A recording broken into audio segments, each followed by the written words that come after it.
بسم اللہ الرحمن الرحیم الحمد للہ رب العالمین الصلاة والسلام علی اشرف الانبیاء والمرسلین وخاتم النبیین سیدنا و مولانا علی رسولہ الکریم وعلی آلہ الطیبین الطاہرین المعصومین المظلومین. اما بعد، الحمد للہ الذی جعلنا من المتمسکین بولایت علی بن ابی طالب علیہ الصلاۃ والسلام. تمام عاشقان امیر المومنین، تمام پیروان ولایت و امامت و تمام امت اسلامیہ کو عید سعید اکبر، عید غدیر کی مبارکباد عرض کرتے ہیں. یقیناً امت اسلامیہ کے لیے سب سے بڑی عید اسی عید غدیر کو ائمہ اطہار علیہ السلام نے سب سے بڑی عید قرار دیا ہے، چونکہ یہ روز دراصل اکمال دین ہے، دین کے کامل ہونے کا دن ہے کہ خداوند تبارک و تعالی نے روز غدیر دین اسلام کے جو اپنے اندر غلبہ رکھتا ہے، دین اسلام کے جس کے مزاج میں غلبائیت ہے، اس دین کو خداوند تبارک و تعالی نے تکمیل فرمایا، اس دین کو مکمل فرمایا. اور دین مکمل نظام سے ہوتا ہے. اللہ تعالی نے دین کو نظام ولایت و امامت کے ذریعے سے خداوند تبارک و تعالی نے دین کو کامل فرمایا، اور ولایت و امامت خداوند تبارک و تعالی نے امت اسلامیہ کے لیے نظام کو قرار دیا ہے کہ جس طرح ہم عموماً لفظ ولی اور ولایت سنتے ہیں، اور ولایت کا ایک معنی جو ہمارے ذہنوں میں رائج ہے، چڑھا ہوا ہے، وہ یہ کہ ولایت یعنی محبت. لیکن محبت ولایت کا معنی نہیں ہے. محبت ولایت کا لازمہ ہے. محبت ولایت کی طرف آنے کے لیے مقدمہ ہے. محبت ولایت کی طرف آنے کے لیے پہلا قدم ہے. ولایت کا اصل معنی نظام ہے، سسٹم ہے. جس طرح آپ مشاہدہ کرتے ہیں کہ عموماً دنیا میں بہت سارے نظام ہیں، سسٹم ہیں جو انسانوں نے خود بنائے ہیں، لیکن ولایت و امامت قرآنی نظام ہے، اور ایسا نظام ہے جو اللہ تعالیٰ نے امت اسلامیہ کے لیے مقرر فرمایا، اور ہدایت امت کے لیے اس نظام کو واجب قرار دیا کہ بغیر نظام ولایت کے امت کی ہدایت ممکن نہیں ہے. بغیر نظام ولایت کے اجراء و احیاء و نفاذ کے امت نجات نہیں پا سکتی. اسی نظام کو قرار دیا کہ روایات بھی ہیں، متعدد روایات ہیں. میں صرف ایک روایت پڑھوں. امام پنجم، امام محمد باقر علیہ السلام کی روایت ہے کہ امام علیہ السلام نے اسلام کی بنیاد 5 ارکان کو قرار دیا. 5 پلر ارکان. امام پنجم فرماتے بنیان الاسلام الی الخمس. اسلام کی بنیاد 5 ارکان ہے. خمس، 5 چیزیں اسلام کی بنیاد ہے. حضرت فرماتے ہیں نماز، دوسرا روزہ، تیسرا حج، چوتھا زکوٰۃ، اور 5واں ولایت. راوی نے سوال کیا مولا سب سے افضل کیا ہے؟ حضرت نے فرمایا ولایت. یعنی ولایت سے مراد امام پنجم یہ نہیں کہہ رہی کہ بس آپ دل میں ہماری محبت رکھیں اور اس کے بعد کام ختم ہو گیا. نا، ولایت سے مراد اللہ کا وہ نظام ہے جس نے اللہ کی زمین پر قائم ہونا ہے، رائج ہونا ہے. اور ولایت رکن دین ہے، اور ایسا رکن ہے دین کا کہ اگر ولایت نافذ ہو جائے، ولایت قائم ہو جائے تو پورا دین قائم ہو جائے گا. لیکن اگر ولایت قائم نہیں ہوئی، پورا دین مہجور و متروک ہے. پورا دین متروک ہے بغیر ولایت کے. خداوند تبارک و تعالی نے اسی نظام ولایت کو رسول اللہ صلی اللہ علیہ وآلہ وسلم کو اس نظام ولایت کا حاکم مقرر کیا. پیغمبر اکرم نے مدینہ میں مملکت الہی قائم فرمائی، الہی قوانین اور الہی ضابطوں کے اوپر نظام قائم فرمایا. اور پھر جب حضرت اس دنیا سے جانے لگے تو امت کو اس کے حال میں نہیں چھوڑ دیا. یہ نہیں کہہ دیا کہ آپ مثلا خود اپنا کوئی نظام بنا لیں یا خود سے کوئی حاکم چن لیں. نا، اللہ کے رسول نے غدیر خم میں جو اعلان کیا وہ بہت اہم اعلان ہے. اللہ تعالیٰ کا فرمانا گیا ایھا الرسول بلغ ما انزل الیک من ربک، آپ اس کا اعلان کرو جو آپ کے رسول نے، آپ کے خدا نے، آپ کے رب نے واجب قرار دیا ہے. کہ اگر یہ کام نہیں ہوا، یعنی آپ نے اگر اپنے بعد ولی خدا اللہ کی طرف سے جو مقرر ہے، اگر حاکم امت کو اگر حاکم نہیں دیا آپ نے اپنے بعد، یہ سارا کا سارا محنت ضائع ہو جائے گی، سارا دین کچھ کام ہی نہیں ہوگا. سارا کا سارا کار رسالت جتنا آپ نے 23 سالہ خدمات، 23 سالہ محنت و صعوبتیں مصیبتیں آپ نے جھیلی امیین کو امت بنانے میں، وہ تمام کی تمام رائے گاہ ہو جائے گی اگر آپ نے یہ اعلان نہ کیا، ولایت کا اعلان نہ کیا. ولایت یعنی نظام الہی، کہ اب رسول اللہ کے بعد امیر المومنین حضرت علی بن ابی طالب علیہ السلام کو اللہ تعالیٰ نے حاکم مقرر کیا بعد از پیغمبر اکرم. لیکن المیہ ولایت کے ساتھ وہی ہوا جس کا ڈر تھا، رسول اللہ کو اپنی زندگی میں جس کا ڈر تھا، اور رسول اللہ اعلان ولایت کے وقت ہی پیغمبر اکرم کو جو خوف تھا وہی ہوا. کیا خوف تھا؟ کہ اول تو ولایت کو یہ سمجھیں گے کیا، اور یہی ہوا. بعض نے اس کو محبت سمجھا، بعض نے اس کو نعرہ سمجھا، بعض نے اس کو فقط کچھ سمجھا. لیکن پیغمبر اکرم کو یہ خوف تھا کہ جب میں ان کو نظام بتا رہا ہوں کہ اس نظام کو کیا سمجھیں گے، اور وجہ تھا خوف پیغمبر اکرم کا. ایک تو یہ کہ ولایت کا معنی ہی غلط لیا گیا شروع سے، اور ولایت سے اس طرح لوگ دور ہوتے گئے. یعنی اصل ولایت کا جو مقصد تھا نظام کا، اس نظام کو نظام سمجھ کر نہیں آئے. ایک یہ المیہ ہوا ولایت کے ساتھ بعد از پیغمبر، اور پھر دوسرا المیہ یہ ہوا کہ ولایت کے مقابل دیگر نظام بنا دیے گئے. اور آج تک امت اسلامیہ ان نظاموں کی طرف جو گئی آج تک پلٹ کر نہیں آئی ولایت کی طرف. روز غدیر بہت ہی اہم ترین روز ہے، اور امام پنجم کہہ رہے ہیں اگر ولایت نافذ ہوگی تو پورا دین آپ کا کامل ہے، ورنہ دین کامل نہیں ہے.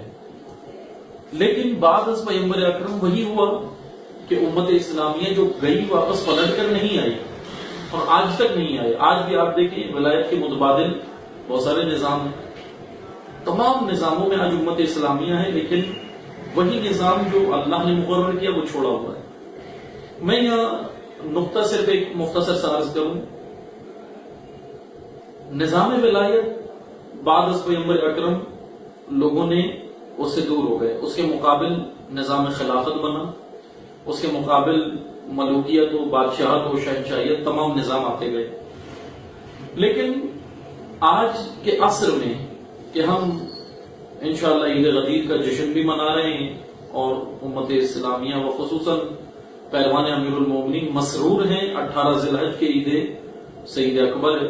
وہ خوشی کا دن ہے، لیکن جہاں یہ خوشی کا دن ہے وہیں غم کا بھی دن ہے. خوشی کا دن اس لیے ہے کہ دین کو نظام ملا ہے، دین ایک مکمل ہوا ہے نظام الہی کے ساتھ، اور غم کا دن یہ ہے کہ امت نے اس نظام کو ابھی تک اپنایا نہیں ہے.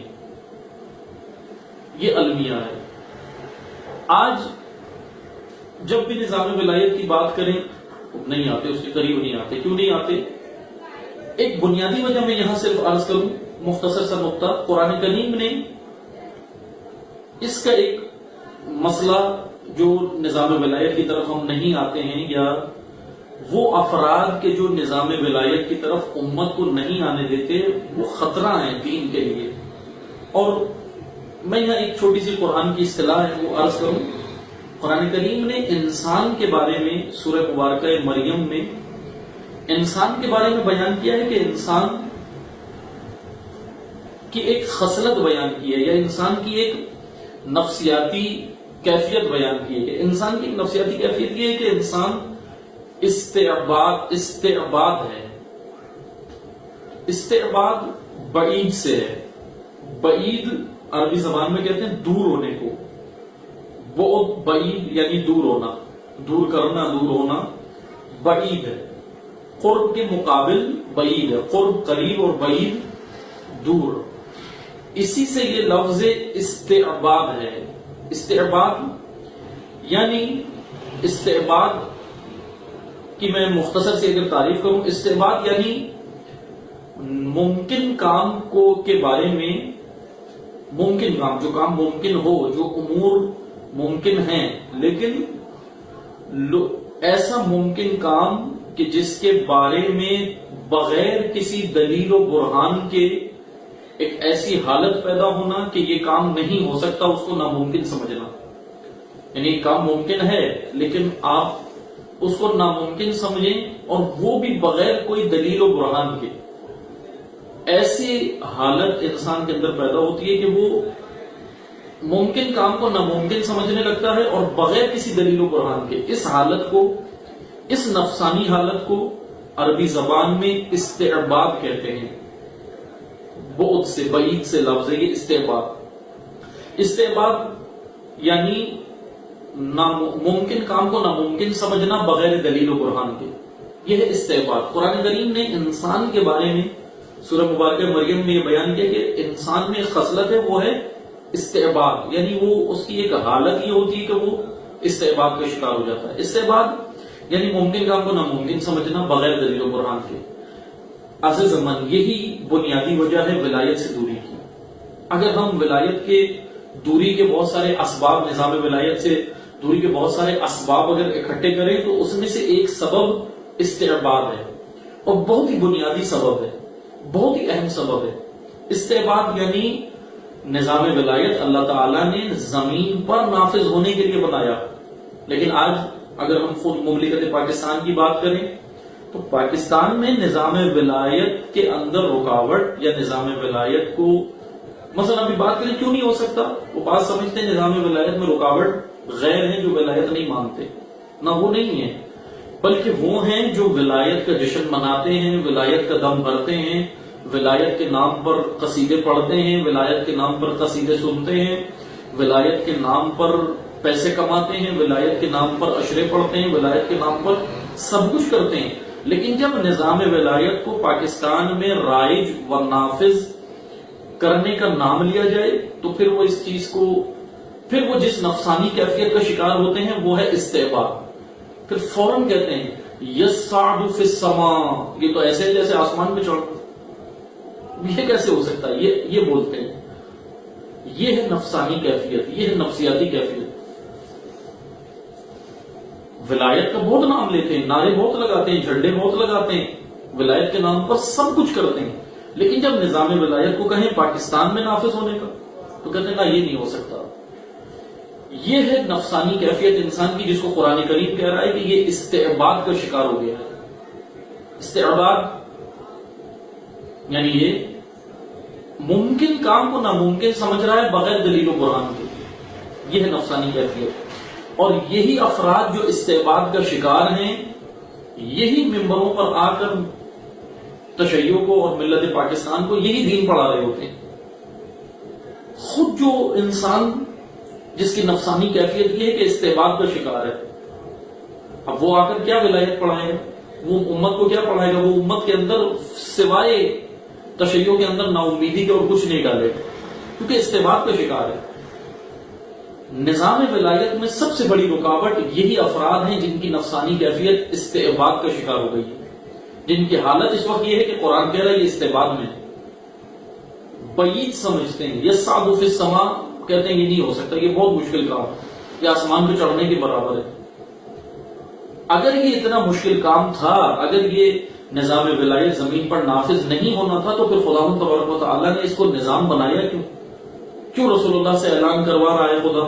کیوں ہر امام یہ کہہ رہا ہے کہ میرے پاس 17 ہوتے، میرے پاس 20 ہوتے، میں یہ کرتا، میں اپنے حق کے لیے قیام کرتا؟ کیوں آئمہ فرما رہے ہیں؟ چونکہ یہ نظام ہو سکتا ہے، نافذ ہو سکتا ہے، اور نافذ ہونے کے لیے ہی نظام بنتے ہیں. لائبریریوں میں، مدرسوں میں، خانقاہوں میں، مسجدوں میں، محراب و ممبر پر رکھنے کے لیے نظام نہیں ہوتے، بلکہ امت میں رائج ہونے کے لیے نظام ہوتا ہے. خداوند تبارک و تعالیٰ نے بشریت کی نجات کا یہی نظام بنایا، فقط یہی نظام. اس کے علاوہ کوئی نظام نہیں جو امت کو نجات دے، کوئی نظام نہیں. سارے کے سارے نظام ولایت کے علاوہ قرآن کی نگاہ سے طاغوت ہے، اور طاغوت تقوی کے مقابل ہے. تقویت کا نظام ولایت ہے، اور اسی میں نجات ہے، باقی کسی نظام میں نجات نہیں ہے. لیکن کون اس کو نافذ کر سکتے ہیں؟ قرآن کریم کا کہنا ہے وہ مومنین کہ جو یاس کا شکار نہیں ہے، جن میں مایوسی نہیں ہے، جو یئوس نہیں ہے. چونکہ ولایت کا نام لیا جائے تو مومن کو مایوس نہیں ہونا چاہیے، بلکہ آیہ کریمہ یہ کہہ رہی ہے کہ کافروں کی مایوسی کا دن غدیر ہے. مومن کی مایوسی کا دن غدیر نہیں ہے، بلکہ مومن کے لیے تو بشارت ہے، مومن کے لیے تو خوشخبری ہے. اور یہی وہ نظام ہے جس نے پوری امت کو نجات دینی ہے. اور اس کی بنیادی رکاوٹ جو میں نے عرض کی، وہ نفسانی لوگ کہ جن کی کیفیت استعباد ہے، مستعبید، یہ مستعبید ہیں، یہ استعباد کا شکار ہو گئے ہیں. یہ نہیں کر سکتے نافذ، یہ امت کے اندر ناامیدیاں پیدا کرتے ہیں. آج آپ دیکھ سکتے ہیں مثلا پورے پاکستان میں نظر اٹھائیں، دوڑائیں، جیسا میں نے عرض کیا ولایت کے نام پر بہت کچھ کرتے ہیں، اشرے پڑھتے ہیں اور پیسے کماتے ہیں، روپیے کماتے ہیں، ولایت کے نام پر شخصیتیں بنا لی ہیں. لیکن احیاء ولایت، اجراء ولایت، نفاذ ولایت، اس کی بات کریں تو کہتے ہیں نا یصعد فی السماء، یہ ہے مستعبید، جو شکار ہو گیا ہے استعباد کا. اس کی نفسانی کیفیت یہ ہے کہ انشاءاللہ خداوند تبارک و تعالی نے یہ نظام بنایا ہی نافذ ہونے کے لیے ہے. اور حضرت حجت اجل اللہ فرجہ شریف نے جو پرچم ولایت پوری دنیا پہ نافذ کرنا ہے، پوری دنیا پہ، اس کا آغاز ہی روز غدیر سے ہوا ہے. روز غدیر مہدویت کے نظام کے اجرا کا اعلان ہے، اللہ کے نظام کو پوری زمین پر نفاذ کا اعلان ہے روز غدیر. اور عاشورہ اسی ولایت کے نظام کی طرف اٹھایا گیا ایک قدم ہے. عزاداری اسی نظام ولایت کے لیے لوگوں کو آمادہ کرنے کی، تیار کرنے کی تحریک ہے. اور ظہور اللہ کے نظام کے غلبے کا دن ہے کہ جس دن تمام کائنات کے اوپر انشاءاللہ نظام ولایت نافذ ہوگا، کہ تمام آخر میں تمام مومنین و مومنات، مسلمین و مسلمات کو روز سعید اکبر عید غدیر کی مبارکباد عرض کرتے ہیں. اور انشاءاللہ اللہ تعالیٰ سے دعا کرتے ہیں کہ خداوند تبارک و تعالی ہمیں حقیقی معرفت کے ساتھ روز غدیر جشن منانے کی، اور روز غدیر جو مسرت کا دن ہے انشاءاللہ خداوند تبارک و تعالی اس روز نظام ولایت کو ہمیں حقیقی معنوں میں سمجھنے کی اور انشاءاللہ اس کے نفاذ و اجرا کی توفیق عطا فرمائے. والسلام علیکم ورحمۃ اللہ وبرکاتہ.